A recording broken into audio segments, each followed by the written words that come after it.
Welcome to Legal Innovation Spotlight, the podcast that brings you the latest advancements in legal tech and knowledge management.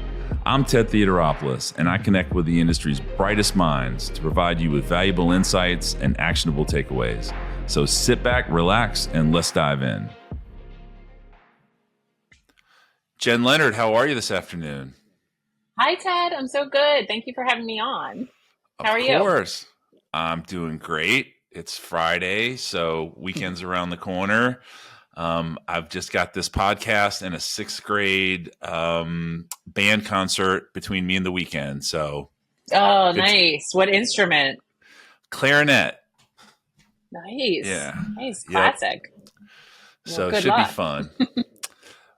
So you and I met, I think it was the Inside Practice AI conference. I think it was in Chicago, and I heard you speak. I think you moderated a panel, and you had some really interesting data points, and we'll get into that.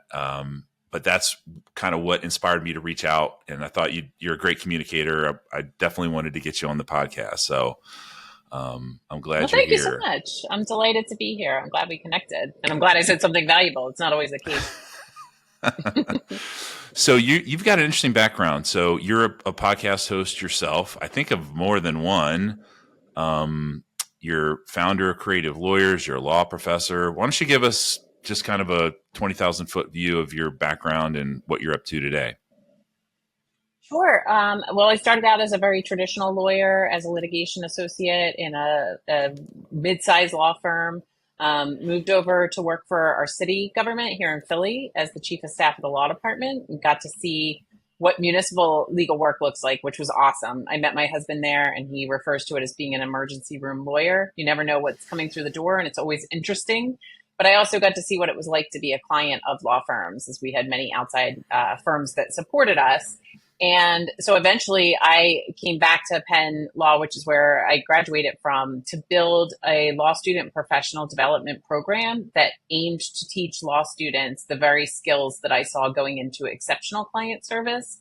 Things like empathizing with your client's needs, working toward business solutions, not just identifying legal issues and writing a lot about them, but really partnering with your clients to solve problems. And I was teaching a class at the time on law firm business models, and this was post-Great Recession. And all the conversation every year from my guests was how this was the moment that the legal profession was going to transform. And then the next year, this was the moment we were really going to change everything and transform. And everybody's sort of been on the cusp for a very long time. But I was at the same time seeing all of these challenges that face our profession, from attorney well-being to sort of difficult efforts around creating inclusive environments, to being more creative in our business models, to really addressing the civil justice crisis, where 90% of people can't access us, which is an abysmal market failure. And I got really interested in why all of those things were happening in a profession that appeared from the outside to be very successful.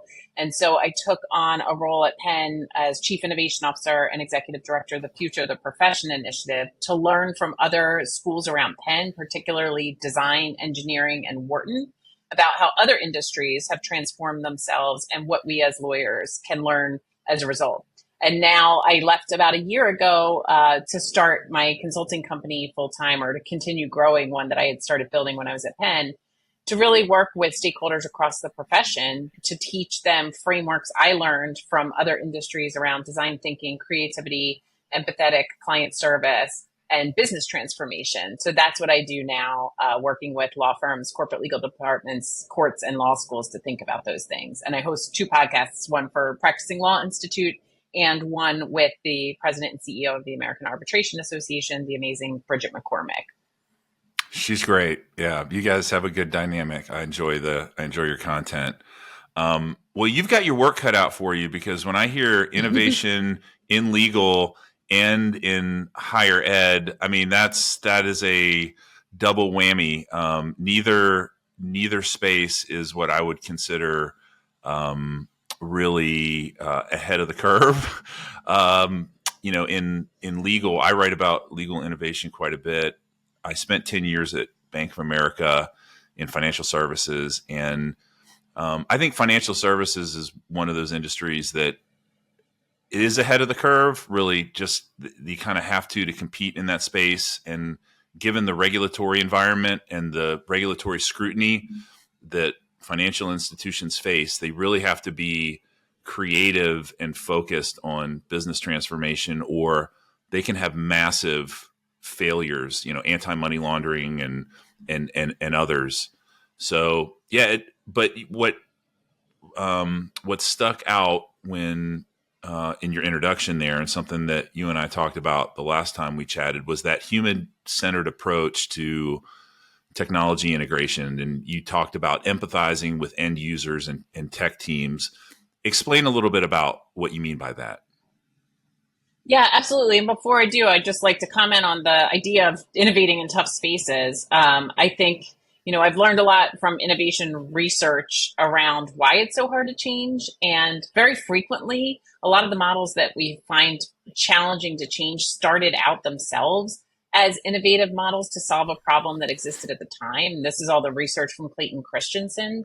Um, and I think law firms were innovative at the start. They were using a leveraged labor model to scale the way that they could serve clients. And the Cravath training model in its day was really, really well designed and innovative. What happens over time, and also institutes of higher education were well designed, but didn't keep pace really with the changing nature of the world and the need for lifelong learning. And what happens over time is we erect barriers to sustain the world that was innovative, but the entire rest of the world changes around it. And we sustain it for so long that then when forces start to drive real change, like I think they are at the moment, although, reflect back on my earlier statement that we're constantly on the cusp of change, we find ourselves flat footed because you're trying to change everything at one time. And so the frameworks of design thinking that I've learned and that I teach really focus on empathizing first with the people who are going through the change and trying to help them define the problem that they're trying to solve. If we think about things, as trying to boil the ocean, it becomes overwhelming and the tendency is to do nothing. So who is the person for whom you're trying to solve this problem? If you're a firm, you're trying to focus on your corporate clients primarily. Well, what are their pain points at the moment? What are their day-to-day behaviors and pains and frustrations? And how do we distill that into a carefully worded problem statement that we can then use as the jumping off point for ideation? I actually think the ideation part is where lawyers get stuck frequently because we're not taught to generate creative ideas outside of our legal practice. So I teach some techniques on how to get out of our heads and start throwing out divergent ideas with the goal of capturing a few that seem promising to pilot and measure and refine over time. So you can empathize with anybody in your organization as well. And particularly right now, I'm seeing a lot of fatigue and burnout on the part of tech teams and CTOs and CIOs who are being asked to lead an unprecedented, really digital transformation with a technology that's very weird in its nature and very different from other technologies. So thinking about what it's like to be in that role and have the whole firm and world looking at you for easy answers to a really, really complex problem is step one. And then learning how to support them and making this an all hands on deck approach versus your tech team is going to figure this out and then tell the firm what it needs to do. That's not what we're facing with this beast in front of us, which is Gen AI. I don't think we ever even named it, but that's what I'm thinking of at the moment. Well, yeah. So let's riff on innovation in the space for just a minute. So I have some theories, and I think they're well founded. I'm not an attorney. I've been selling into the legal space primarily to KM and now KM and innovation and technology for about 16 years. Between this company and my predecessor company, have worked with about 110 AM law firms. So have seen a really good cross-sectional view of what goes on behind the scenes. And I think there's a number of drivers, headwinds for innovative thinking. There's a aging partner population with a retirement horizon that limits willingness to invest in anything that extends the break even extends beyond that. That's a very rational business decision. As a business person looking purely through an economic lens, that's rational to me. But there's also I think, struggles with how the power structure in law firms, right? It's very unusual, law firms are in their decision making and needing to get consensus. Partners are also employees, right? That's not typical, especially in big multi-billion-dollar organizations that many, the AmLaw 50 do fall into that category.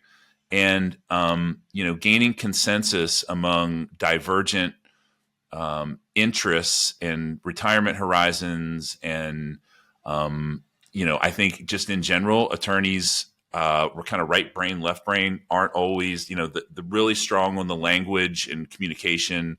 Technology sometimes feels onerous, or like I think that's starting to change, but there's still a lot of that out there, that tech is a necessary evil. So I don't know. How would you respond? Do you agree with those dynamics that are in play, kind of headwinds wise? Yeah, and you used the word that I think is the really puts a fine point on it, which is structural. The structures of law firms make it really challenging to change, and I think that's true whether you're thinking about well-being, diversity, equity, inclusion, or innovation.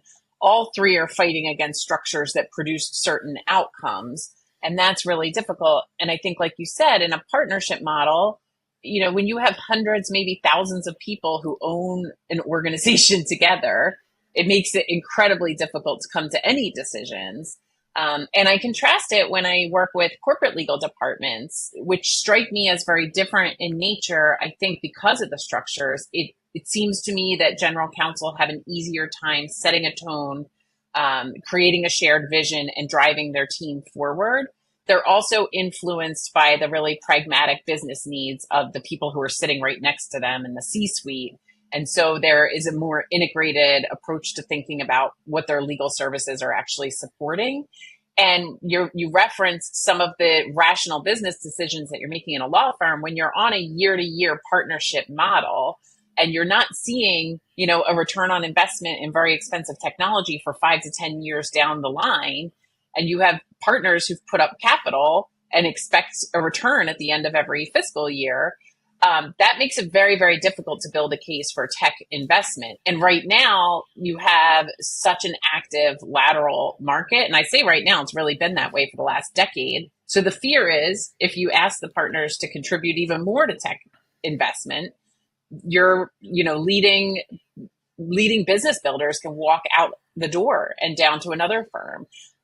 So I don't envy chairs of law firms in having to respond to this moment and figure out how to bring everybody along. I think, like you said, it is structural. And the number of law firm partners I talk to who say, I'm just happy that I'm going to retire in 3 to 5 years and don't need to think about these things, is a signifier that the structures themselves and the way that the owners sort of think about it sometimes can really be an impediment to change. Yeah, and it's not just innovation that I think faces challenges. Even instituting traditional C-suite roles. Like, I heard a podcast a couple weeks ago. It was really good. They were talking about having a chief revenue officer at a law firm, and one of the examples that they talked through was, hey, maybe we've got a very low margin relationship with Coca-Cola, lots of revenue, but whatever, they've been grandfathered into certain rate structures and we're just not making money. Maybe, and that's precluding us from representing Pepsi.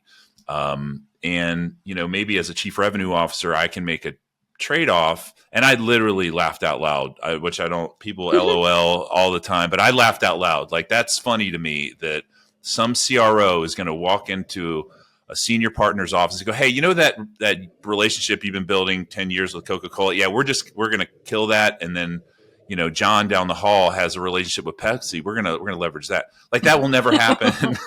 It's just not going to happen. Even though it would be better for the business to have those sorts of conversations, they're just not possible. They're not possible. Right. Given where the state of things. And I think, having all of these kind of, again, divergent, sometimes conflicting objectives that not everybody's rowing in the same direction. And I think that makes things difficult sometimes. I see it as a vendor where there's push and pull, and we'll come in and even sometimes after we sell the deal, we'll during implementation, we'll march down the path and someone will come in at the last minute with lots of influence and blow the whole thing up. Sometimes even kill it completely, which, that's a terrible use of resources on the law firm side. And I see it a lot, unfortunately. Yeah, and just to highlight two things that you surfaced there. One is I think those C-suite roles in particular are vital for figuring out how to transform business models. And yet I think it's really hard to attract and retain top talent to those roles. And it's interesting because the rules of professional conduct, rule 5.4, that governs legal services organizations, whether it's a firm or a legal aid organization, prohibits any ownership by people who are not lawyers. So if you're top talent in business, finance, technology, you're being asked to sacrifice the ability to have equity in an organization. I think that shows in the sort of dichotomy in a law firm culturally, but I think it also for the rest of the market really leads to that civil justice crisis that I referenced at the beginning, which is how do you bring innovative minds together to start a new company when all of them have to be lawyers if you're going to provide legal services? And the other piece that you highlighted in the sort of laughable example of Coke versus Pepsi is the sort of, I think, and maybe I'm wrong, but I think it's very strange that sales and service are embodied in the same people in a law firm. If I call up my local hospital, I don't expect the top cardiac surgeon to pick up the phone and get right back to me. I expect them to be part of an orderly process where eventually I meet them. But of course, we're just so accustomed to that idea that we bring in the business and practice law and serve the client. And then, like you said, are rightly protective of those relationships is also a challenge to treating the firm as a business. Yeah, and all the lateral activity that you mentioned, it's really reinforcing the paradigm of a law firm being a hotel for lawyers. It's just too easy to pick up and move. And when you're doing that, you don't have again, boats rowing in the same direction. You've got individual entrepreneurs essentially that operate their book of business. And again, I don't blame them. If I was in their position, I'd probably likely do the exact same thing. But, when you talk about maturing an organization, and so there are no law firms in the Fortune 500. CONI comes really close. So the floor of the Fortune 500 is about 7.5 billion. CONI is just short of that. So they're like 7.3. So, in order for that to really ever happen in mass, these problems have to sort themselves out because, like you said, if you want top talent, like I'm always talking about build versus buy with law firms. I think law firms are out of their mind when they build technology, when there's off the shelf like solutions. Like there's no competitive advantage to be had by doing that. Now, if there's something new and, in the AI world, the market doesn't provide a solution that fits needs, you can generate a competitive advantage. But like in our world, we run in all the time where law firms we're going to custom dev this intranet. And I'm like, what? Like you're going to allocate these precious little resources that you have and they're not going to document probably because you don't have really strong enterprise IT practices. You're going to create a ton of operational risk because you don't have a team that's going to, like a vendor that's listening to Microsoft's upcoming updates and anticipating things that will break your stuff. There's just a million reasons, but it still happens. Like we still sometimes we don't always win that conversation. Well, it's funny because the other place where I saw the same dynamic was when I worked for municipal government, where, we would be persuaded of the value of highly customized software and tech solutions. Because if you are in a room and you are not sort of acclimated to the world of tech investment and tech development, it sounds amazing that we could customize this for your use cases. But what ends up happening is it's more expensive at the outset to build. It's clunkier, more full of bugs, and you're beholden to the developer of that technology forever in perpetuity to keep upgrading it. And so then they have all the leverage over you, and a simple off the shelf solution from a major vendor could be cheaper, more efficient, and more valuable for your citizens. So It happens in different pockets where, like you said, the resources, especially in government, you don't have the resources to invest, but you can make smarter investment decisions with just sort of a little bit of education about the dynamics between you and your vendors. Yeah. You talked about balancing urgency and optimism in adoption. Talk a little bit about what you mean by that and how you strike that balance. Yeah, I think what I mean is, or I know what I mean is that I think that for lawyers in particular, again, who have been part of a business model that is stubborn and durable and successful to date, for them to sit up and take notice of a new technology that impacts them in major ways requires some urgency, requires building a case around why the cost of not investing is much riskier than the cost of maintaining the status quo and choosing to ignore it. But you can't create so much fear just from an innovation and creativity standpoint, because what happens psychologically when we're very afraid of something is that our window of reference narrows and we're focused on the threat in front of us exclusively. So you need to create space where people feel like they have support, psychological safety, and optimism, and creating a vision for what the future can be. It's not as though we don't have problems in our profession that impact the owners of these firms. You're limited and tethered by the 24 hours you have in your day by a predominant billable hour model. You're limited by the urgency that your clients have to get in touch with you and to constantly be responsive to them as you're trying to upskill yourself on evolving laws and serve them. There are so many different ways we can make practice better. So you have to create that sort of urgency and a little bit of fear of not moving with, you should move also because it could be much, much better. Moving past loss aversion and the idea that we're going to lose this world that we have toward abundance mindset. And like, if we're not serving 90% of the population, that is small businesses, mid-sized businesses, middle class Americans, middle and upper class Americans. It's everybody. So I think smart firms are figuring out how to paint that vision and think about new markets that they could enter and serve and grow their revenue and grow their pie and make their practice lives more enjoyable as a result. Yeah, the slide that really caught my attention that made me like make sure you and I got to know each other was it was about the personality traits of lawyers, and I can't remember the details, but it was I think it was like a bar chart and about like was it introvert extrovert? Do you remember the slide? Yeah. Yeah. And I can't take credit for any of the content on that slide. It's all Dr. Larry Richards' research on lawyer personality. And he's done surveys of thousands of lawyers and has demonstrated that as compared with the general population, we tend to be more risk averse, more skeptical, lower on the scale of resilience, lower on sociability, so not as interested in collaboration, really, really high on autonomy. We like working on our own. I thought it was so brilliant that you said law firm partners are like entrepreneurs, because now that I am an entrepreneur, when I talk to law firm partners, I deeply sympathize with this idea of like constantly needing to build the business and bring in new clients while also serving them with excellence so that you're growing both sides. And that's exactly what law firm partners are trying to do.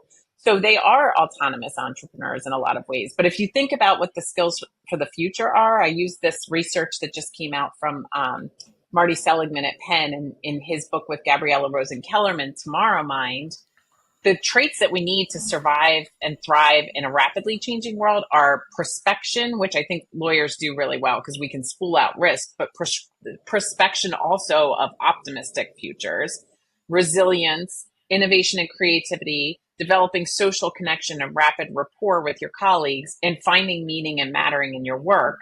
If you compare those with the research of Dr. Richard, they're diametrically opposed. So you're trying to come in and shape a vision and then bring along a group of people who've been trained to think a certain way. And the results of that training are the personality traits, or they're drawn to law school in the first place because they have those personality traits and we amplify them. It's not clear which is the case, but that creates an additional challenge for change.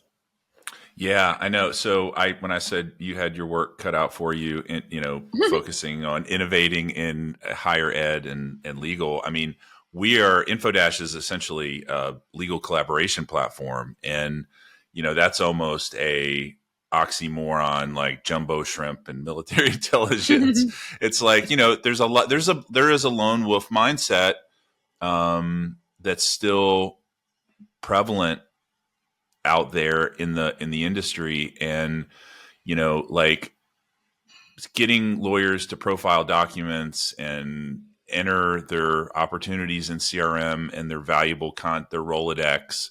That's sometimes a challenge, and you can have the best technology in the world that to accommodate those tasks, but if the mindset really isn't there, it becomes that's the hurdle to overcome. It's not a technology problem. And it's a time problem. It's a scarcity of time problem. These are really, Mm. really smart people who get everything that we're talking about and psychically support it. It's just how do you ask people who are valued and earn a living based on billing time and serving clients to step off of that treadmill to try to figure out all these things? It's not good for their business. It would be the irrational choice to make. And so, in addition to the personalities, the time is the much, much bigger problem. Yeah, I mean, absolutely. They are thinking logically when they're making these decisions. We touched a little bit on, you mentioned cost of not investing, CONI and ROI and balancing. I think right now there is a, I don't know if you would agree with this, but I feel confident in this assessment, which is that CONI is driving decision making much more than ROI analysis and consideration. And with AI, Copilot is a good example. I, I talk about Copilot a lot. I think that it's got great long term potential. Microsoft Copilot 365 to be specific. Using it today isn't great. Like I've been trying I've had it for close to 6 months, I guess, and I end up falling back. I use Claude, Chat GPT. Mhm. I end up falling back, and I see law firms, some of our clients that are doing enterprise wide Copilot licensing, and I'm going, there is no way that you're going to get a positive ROI. It's going to be years. But again, there's kind of that, like the fear of missing out, FOMO. And you know what? There is some validity to, you don't want to sit on the sideline and wait forever and for all the kinks to work out, like law firms have historically done. And we see where that's gotten us Mhm. in the technology world. They're so far behind. It's incredible. Like the cloud's a good example. When I first naively got into this industry, I started beating the cloud drum really early. Mhm. In 2014, I did 22 roadshows out there about SharePoint Online and moving to the cloud. And in 5 conferences, multiple webinars, like we really pushed that year. And it was a full 7, 8 years later before the big law firms who are our target customers really moved in that direction. So we were way early. Yeah, I don't know. Where do you think we are on that continuum in terms of balancing? Are firms out there making rational decisions, ROI based decisions, or do you feel like it's FOMO and CONI driving the bus? I actually think there's so much more movement and open-mindedness than I expected there to be in conversations with firms based on all the things that we just talked about. I think they get it and they believe that this is a transformative moment. I think it's a much better problem to have when people are trying things that maybe don't have long-term value than what we typically have, which is we're not going to try anything because nothing's going to change. I think the danger is you'll end up in this trough of disillusionment, which I'm starting to see now of, okay, well, we invested in this stuff. We thought this was going to transform work. And here we are, almost 2 years from the release of ChatGPT and nothing's different. First of all, I mean, we are only about a year into the most cutting edge frontier models that exist. So we do need to manage our expectations, even as we acknowledge the transformative effect of the technology. I don't think it's necessary necessarily to invest in the most cutting edge domain specific tools at the moment if you're not headed in that direction, because we know what happens with technology. The costs come down and the products get better over time. We do need to be practicing and building the muscle in whatever way that takes shape, depending on the resources your firm has, of what does this technology do well and what does it do really poorly, because there's lots of things it does really poorly at the moment. That doesn't mean it's not incredibly powerful technology. And I think we need investments in training and AI literacy. So these tech tools, these Gen AI tools, were released into the wild with no user's manual. And that is really strange. And so when you just buy hundreds of Copilot licenses for people, and then 6 months down the road, there's no ROI that's evident, and so we're going to kill it, that's when you cut short innovation in the trough. Where if you support those licenses by giving education to people and bringing people together to share what they're learning and diffuse that across the organization, you start to build that muscle. The technology continues to improve. And then you're in a place to better understand where you want to spend your technology dollars. But training and literacy is the biggest problem at the moment, I think. And I don't see many places that have great training and literacy programs. Yeah, I would agree with you. I think that firms should invest, and even though Copilot is not, in my opinion, ready for prime time, I think it's the ROI on it is really tough to achieve, even for someone like me who's literate. I don't have the same privacy challenges that a law firm does. Putting work product, you can't, even with a paid subscription to ChatGPT and Claude, you can't put client data there.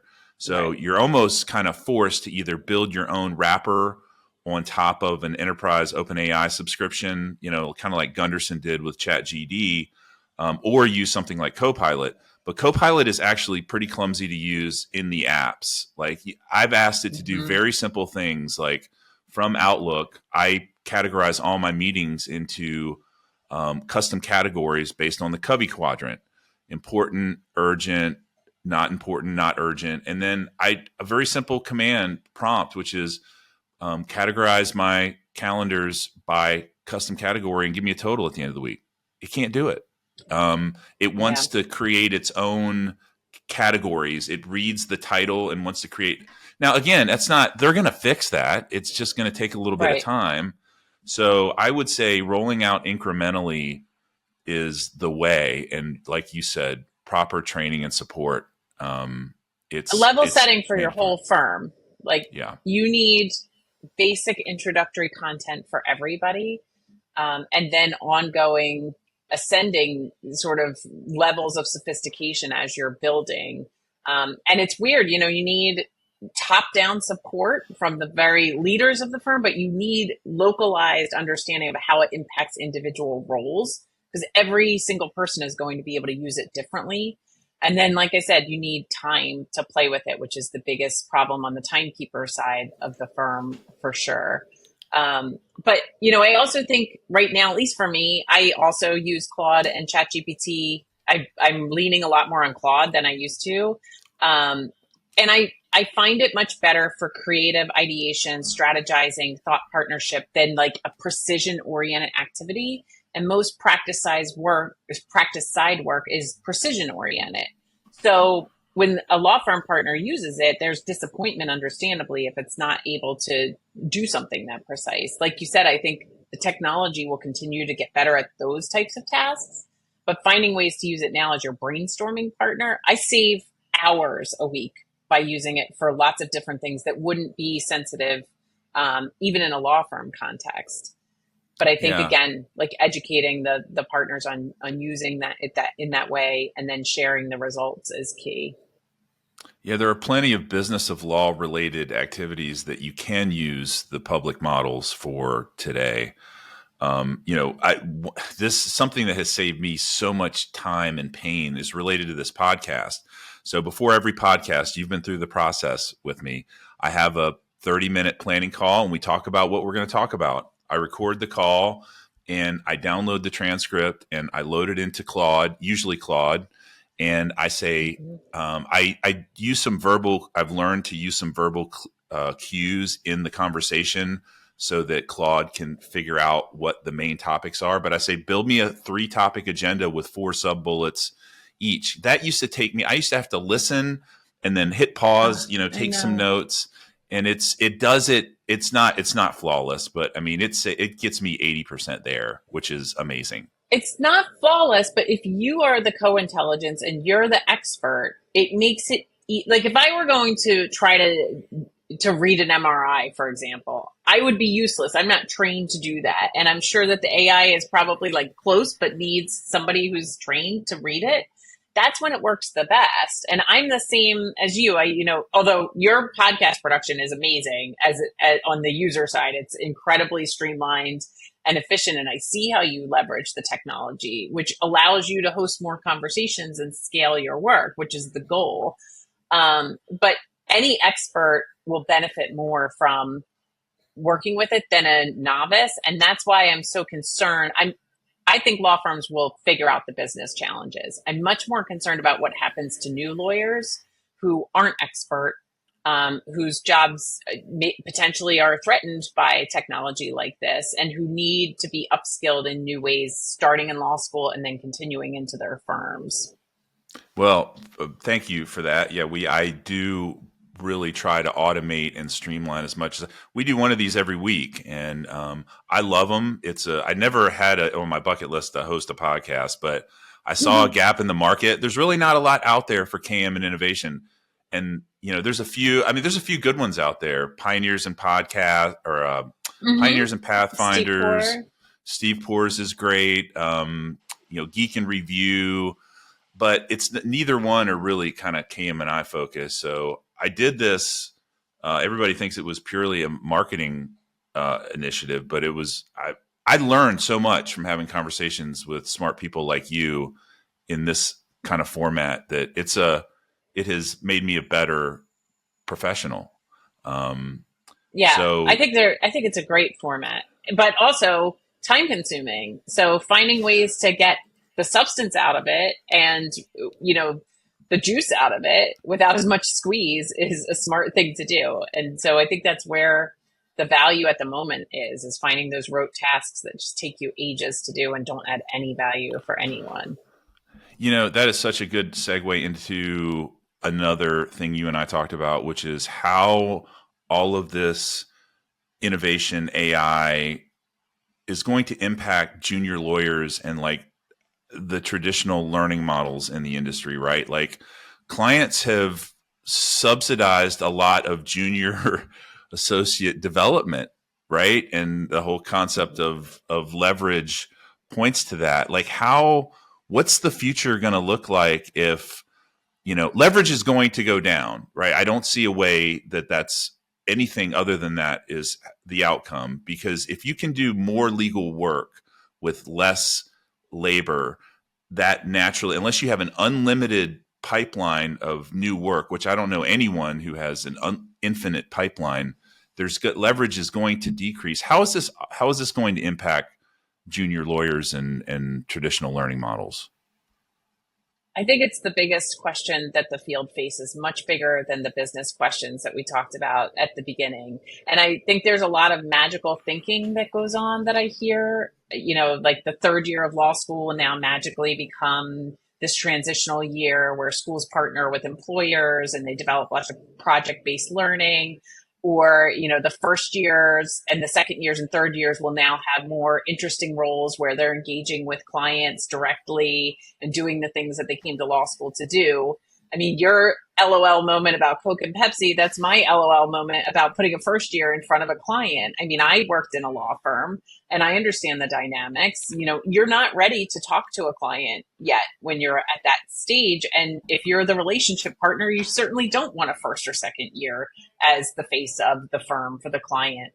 So I think there are major questions about what happens in this leveraged labor model. And I think you'll see some schools that have been building a technology muscle for a really long time, like Suffolk and Vanderbilt Law come to mind, Chicago, Kent, schools that have really been thinking about how technology infuses with practice for a decade plus emerge as the leading providers of talent to a marketplace that doesn't know how to train new lawyers in this way and will rely increasingly on those schools to help them.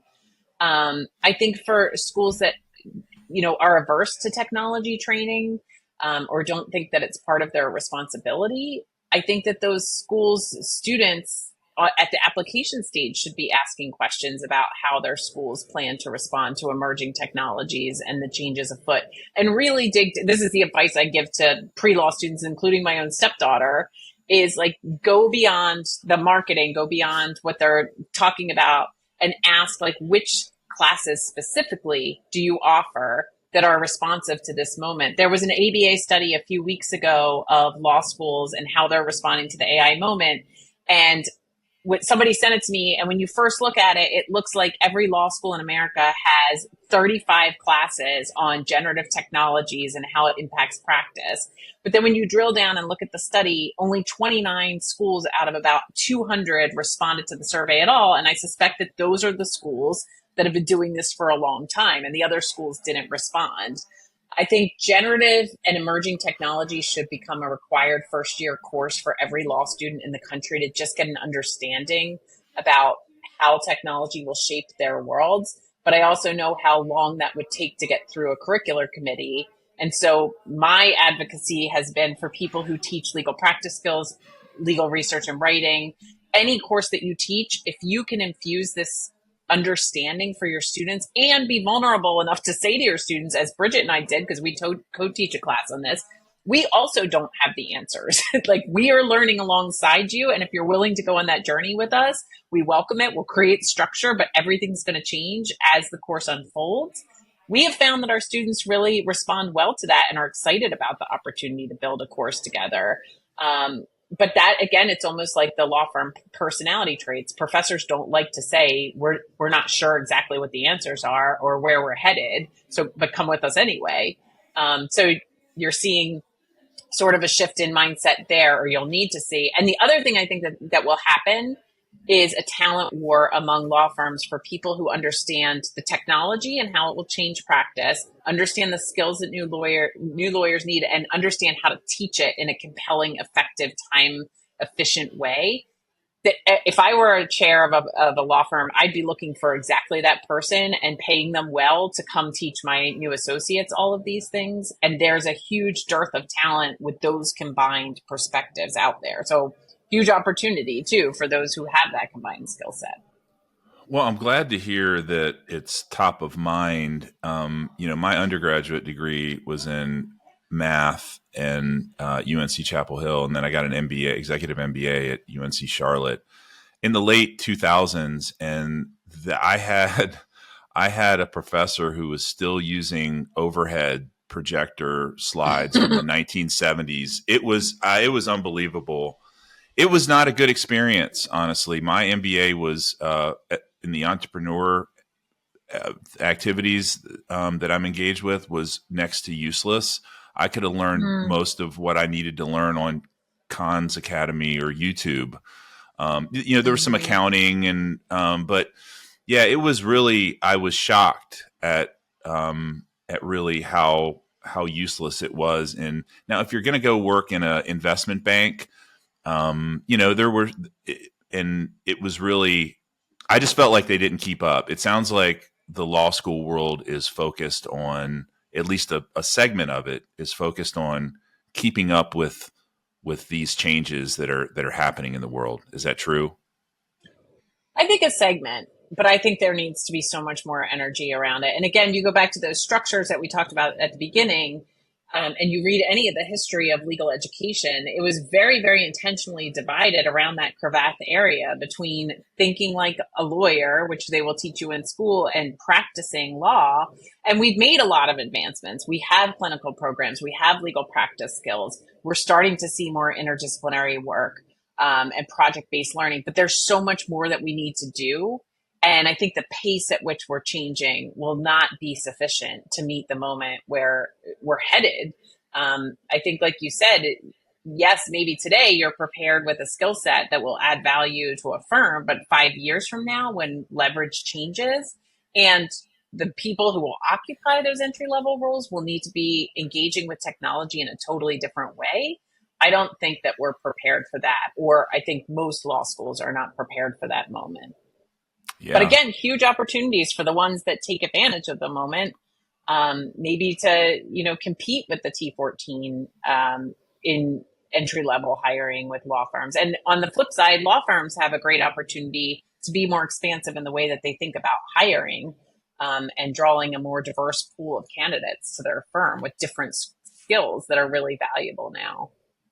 Yeah, in the MBA world, you can kind of roll your own degree, so to speak. Like I did 3 semesters of independent study on entrepreneurship, which that I got value from. I signed up for any class that had any international travel associated with it. I got a lot of value from that. So I'm definitely not saying there's no value to be had there, but it was really incumbent upon the student to go after it. The standard Yeah. kind of course curriculum was not delivered well, and certainly didn't prepare me for a career in entrepreneurship. And to quote Billy Joel, it's always been a matter of trust, right? We are investing our resources as students with the trust that the people educating us are preparing us for the professions we're entering. And I think that the skills that law school teaches and has always taught are incredibly valuable, maybe now more than ever, of critical thinking and future casting and thinking on your feet and understanding nuance. But we need a whole host of skills that students trust us to be responding to and providing them with. And you've seen, in higher ed generally, the decline in trust over the last decade or so. And I think that coincides with the emergence of a different professional market that students are entering. And some of the frustrations that you're voicing now are accelerating and expanding. Yeah.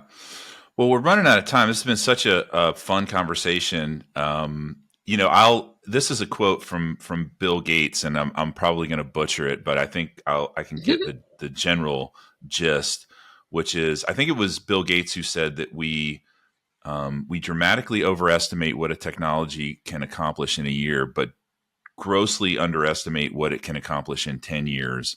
And, when I think of AI and the Gartner hype curve and all the dynamics that you and I talked about, I think, managing expectations and training your people and being really thoughtful about how to use the firm's resources responsibly and keep ROI in the equation when you're making decisions is a healthy approach. And well, before we wrap up, how do people find your podcasts? The plural, right? And get in touch with Yeah. you and learn about your venture.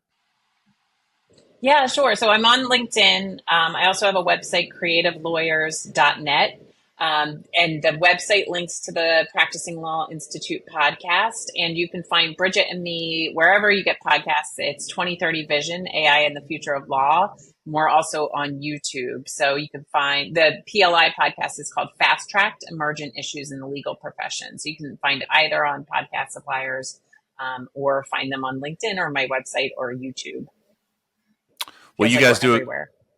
Yeah, you guys do a great job. I'm not just saying that. I think you are both exceptional communicators, and hearing you guys riff on topics I enjoy it. So hopefully people decide to check you out and get a few additional listeners as a result of this.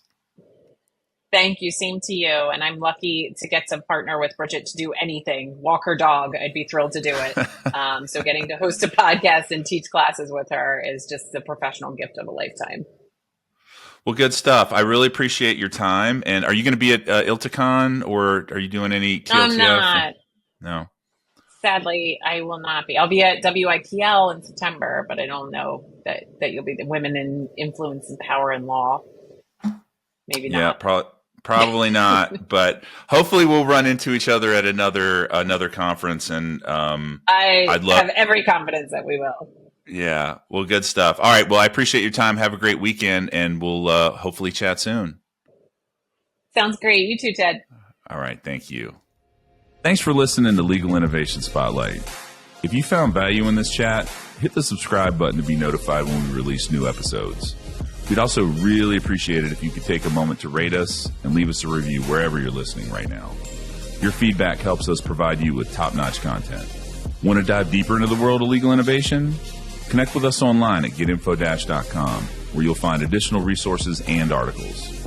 You can also follow us on social media at getinfo- to stay updated on the latest news and insights in the field of legal tech and knowledge management.